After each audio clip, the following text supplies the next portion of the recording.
Hello Virgos, and welcome to your weekly reading from April 19th. Welcome to Purple Table Tarot. My name is Robin, and I will be reading your cards today.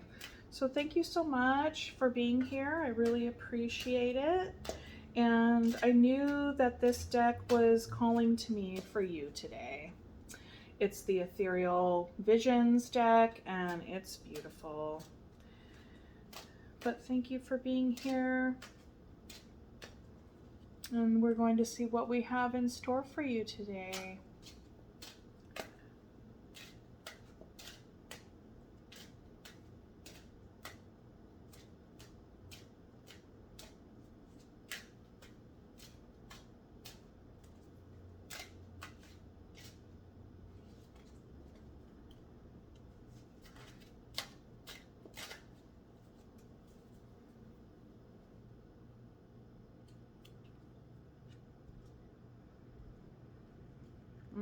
The Hermit and the Ten of Swords on the split.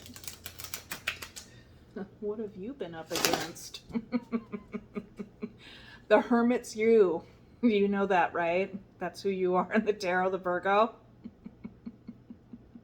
All right. Okay, the cards are definitely ready. All right. We got...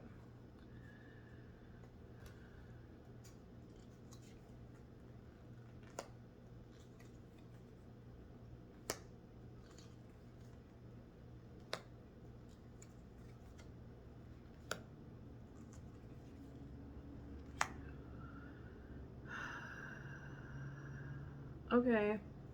So basically, I mean, you know, you start off with the Page of Swords, and you know the page is always like, it's so interesting. I think it's all my readings that I've done today have started off with a page of something, like the Page of Swords, or the Page of Cups, or the Page of Pentacles. Or no, the last one was the the Seven of Pentacles. Anyways, sorry Virgo, I'll stay focused on your reading because that's why we're all here, okay? I apologize for my scatteredness. So the Page of Swords, there's a new idea, new experience, some sort of new truth. You are maybe beginning on a new like educational endeavor of some kind. Maybe you recently learned a new truth about yourself, and it or a situation, and like made you feel kind of vulnerable, and made you feel a little bit inexperienced, and made you feel a little bit like a newbie.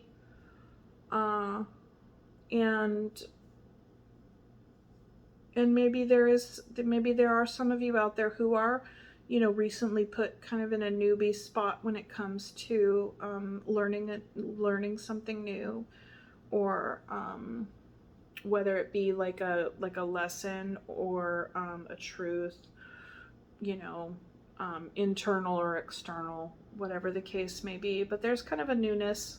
There is a newness about it. And, you know, like I said, it could make you feel kind of vulnerable. The Five of Swords, so there's been some conflict. There's been some conflict. You know, and you're reflecting on it. You're reflecting on it.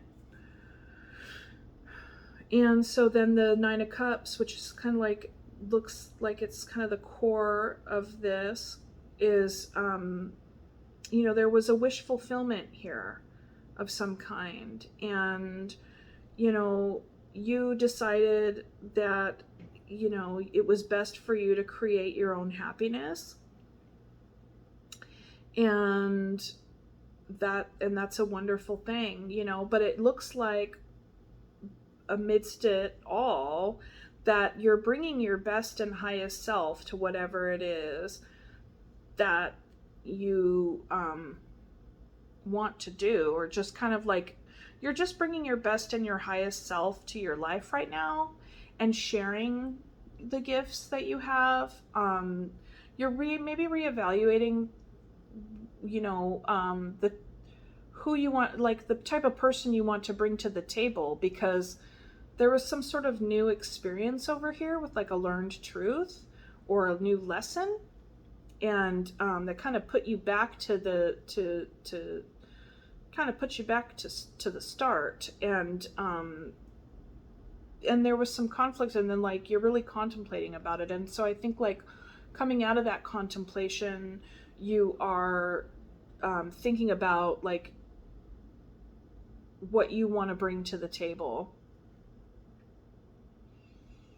But you know, definitely above it all is like what you want to bring to the table. You don't want to bring more strife to the table. I think that this strife that had just happened is helping you get clearer about, you know, what you want to bring to the table with regard to like your positive gifts and your positive qualities that you want to share.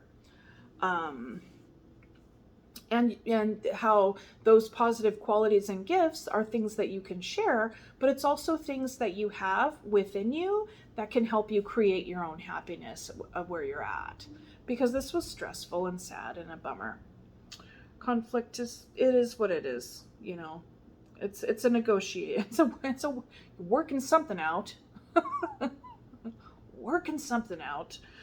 So then you have the Nine of Wands, which is kind of like, okay, you've taken your lumps, but you have what it takes to keep going. Maybe you're feeling defended, but you have met the challenge, and you have persevered, and you know, you're going to keep it moving. And I think that you're feeling a bit tired, you know.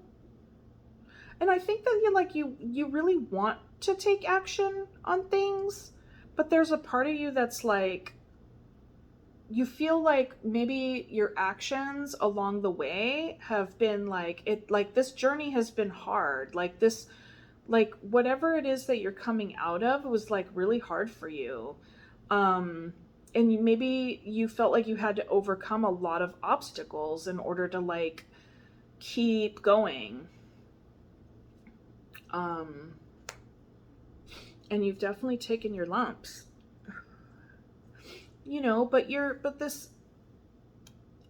really like this. I like this imagery right here, even though we have cups and we have wands, fire and water. We have like, almost a mirror image or something that I'm getting about these two cards and how they play into one another, because this Nine of Cups, the person in the Nine of Cups, he has like a pale yellow gold smock. I don't know what you want to call it, like just like a tunic, whatever, like a dress, robe. And then this guy over here has the same colored pants, and then, but he's wearing the red tunic, and he's wearing a red wrap, and he has this guy over here, the Nine of Cups, he has a red beret on. That like, I think it matches the color of that wrap, and this poor guy over here has a bandage on his head.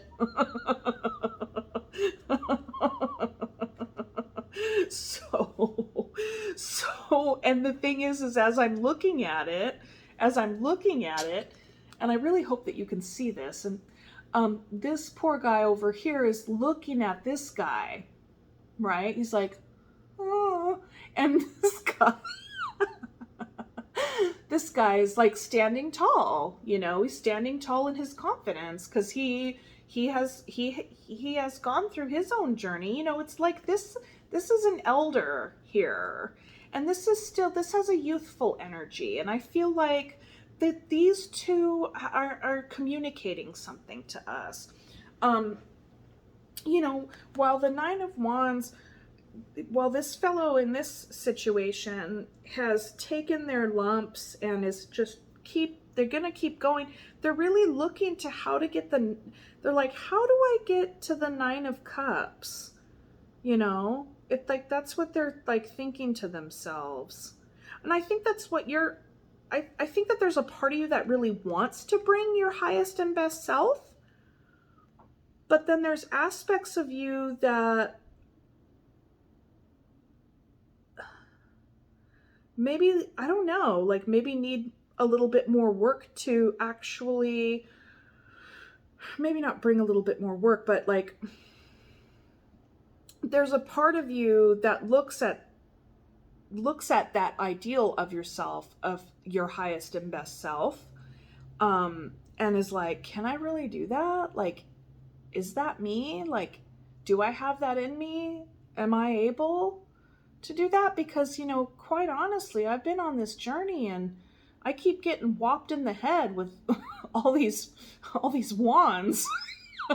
So can't keep coming over to me and bumping me on the top of the head with their sticks. I'm sorry.